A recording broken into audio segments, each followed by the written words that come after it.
Now, Hamas's political leader Ismail Haniyeh has made a televised speech in which he said the group had offered the Israeli government a way out of the war. He also called on the international community to stop supporting Israel in its war on Gaza.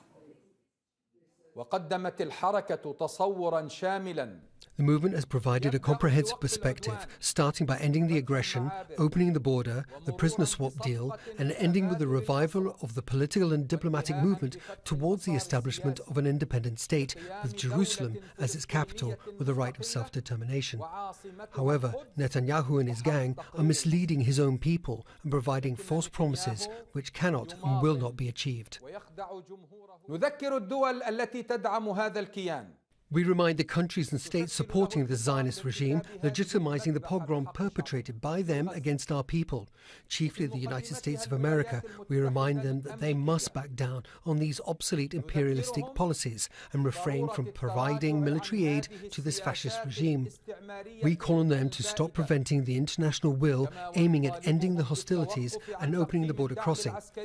This is what we witnessed in the UN General Assembly. To them, we say you are standing on the wrong side of history and the present.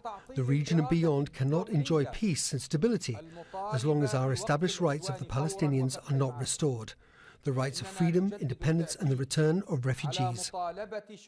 Well, let's discuss this and all the latest developments now with Abdelhamid Siyam, who is a professor of political science and Middle East studies at Rutgers University.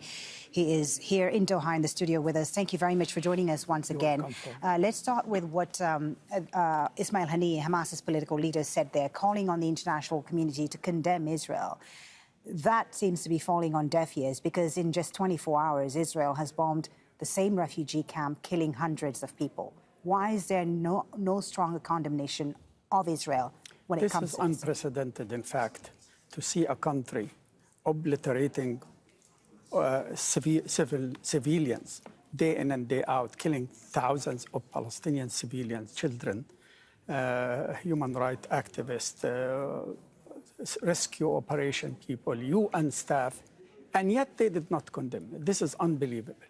However, I think the Western countries, led by the United States, they see Israel as their proxy military base in the Middle East. They have to keep it safe because it's a long-term investment. For 70 years, they've been supporting Israel.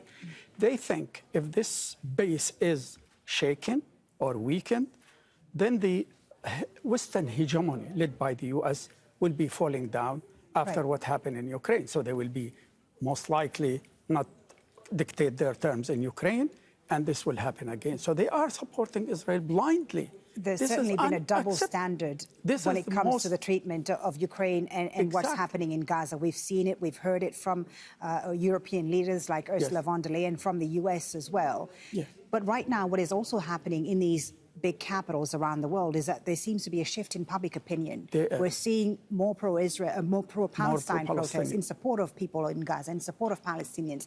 Is that not going to resonate with the leadership in these Western governments? At the long term, it will. I mean, normally, you know, they take note of it. I mean, I saw the anti-war movement during the Iraq war with millions of people in the street. But it takes time. I mean, because the two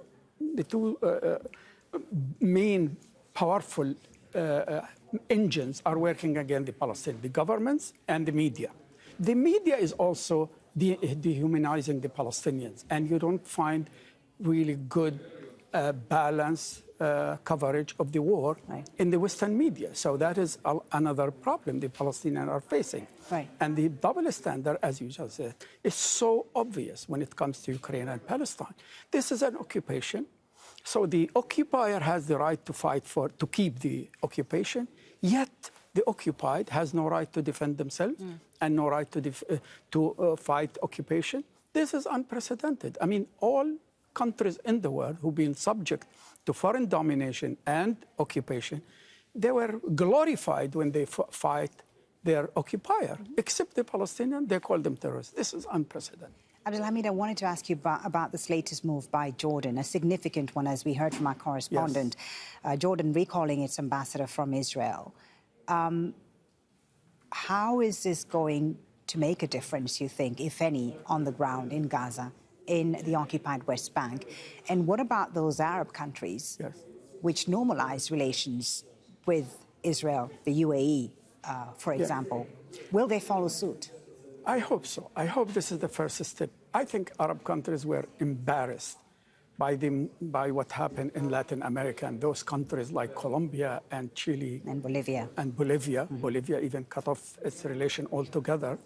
They were embarrassed. And this movement by Jordan is very important. I mean, I still believe it came too late. It should have been done after bombarding the hospital, the Baptist hospital, for example, or early on. Because Jordan and Palestine are almost one unit, one people.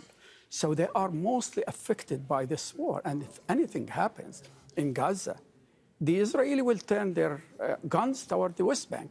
And it could lead to massive expulsion of Palestinians into Jordan. So Jordan is the most important part of this equation in rejecting this Israeli scheme. I hope it will be followed by other countries, like Egypt, for example. Why Egypt doesn't call the ambassador? Why Morocco doesn't close the office there, the representative office? Why? I don't believe that United Arab Emirates will do anything, of course. But it also it will encourage other countries, maybe in Asia, in more Latin American, but that is a very important and significant step at the right time. Yeah, so the pressure could come from there. Yes. Thank you very much, Abdelhamid Siyam, for talking to us. Of course, we will be speaking to you throughout the evening here on Al Jazeera.